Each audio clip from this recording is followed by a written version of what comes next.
Well, first let me introduce myself, Norman Washington Grant, the Managing Director and CEO of the Mavis Bank Coffee Factory.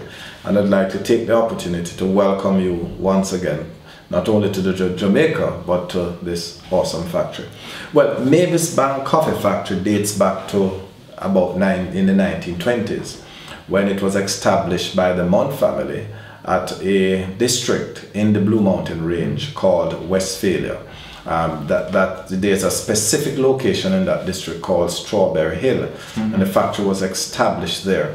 But in terms of coffee and Jamaica, our history dates back to 1728. Our history dates back to 1728, when the then British governor, Sir Nicholas Laws, brought coffee plant to Jamaica, and it was planted at an area in the St. Andrew parish called Temple Hall, and since then we discovered that coffee that is planted within a specific location in the parishes of St. Thomas, St. Andrew and Portland and is demarcated the Jamaica Blue Mountain region, that coffee has a distinct flavor and character that makes it absolutely the best origin coffee in the world. Mavis Bank Coffee Factory historically was owned by the Munn family. Now it is majority owned by the government, and the Munn has a minority stake. And of course it is known that the government is seeking to divest their interest in the operation.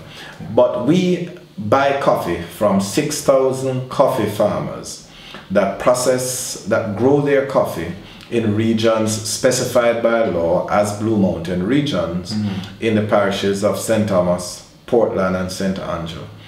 Mavis Bank Coffee Factory has about 90 selectors. These are people that are our agents, and what they actually do is to buy the cherry coffee, select it from the farmers, and in fact they are our agents, and they first will float the coffee, which is simply to drop the coffee in pools of water, and in fact any coffee that swims to the top is rejected, and the coffee that sinks to the bottom, those coffee are what we will purchase. In fact, what we do as a part of our process is to encourage the farmers to get the coffee that they reaped within 6 hours after reaping to our depots. We will bring the coffee at the coffee factory here, and we will pulp it immediately. We have a processing capacity now of about 130,000 boxes, which equates to 1.3 million pounds of green coffee. And what we will do is to first pulp the coffee with a pulping machine, which is taken off this outer section, and then remove the mucilage via a mucilage remover. And what happens there, it cleans the beans. All of these beans, which are called parchment, after it is pulped, and it is interesting to note that before it is pulped, it's called a cherry berry, okay? But once it is pulped, which is what I just did here, then this is called wet parchment. The next stage is to dry the water out of the parchment, and we do two processes. We quail pre-dry on our barbecue, and then we will put it in mechanical dryers to complete the drying process. It stays on the barbecues for about 7 to 10 hours, and during that process it takes out about 20 to 30% of the moisture, which is the water, and then we put it in these large mechanical dryers, dry it at 55 degrees Celsius, constant temperature for about 48 to 54 hours, depending on the moisture content when it goes in. And after that period of time, we'll get what is called cured parchment. it contains only 12% of the water or moisture as it is described. And what we do after is to bag this coffee, put it in our warehouse in sacks of 100 pounds or jute bags of 100 pounds. And then what we will do is leave it in the warehouse for a period of up to about 18 weeks. And during that period, the coffee rests. We call it the aging or the resting process. And what happens during that process is the redistribution of the moisture of the beans from the center of it throughout the entire body of the bean. That helps it not only to develop a flavor and a character that really confirms that this is the best coffee, but also to enhance the color and the appearance. So you see that Blue Mountain coffee is bluish green in color. We do have a standard for coloration, because if it falls below that standard, then you can't export it as a 100% Jamaica Blue Mountain grade 1s in barrels. And I'm sure you will look at that. So after the resting process, we then bring it back into the dry mill and do the hulling. And the hulling process is where we take off the parchment skin.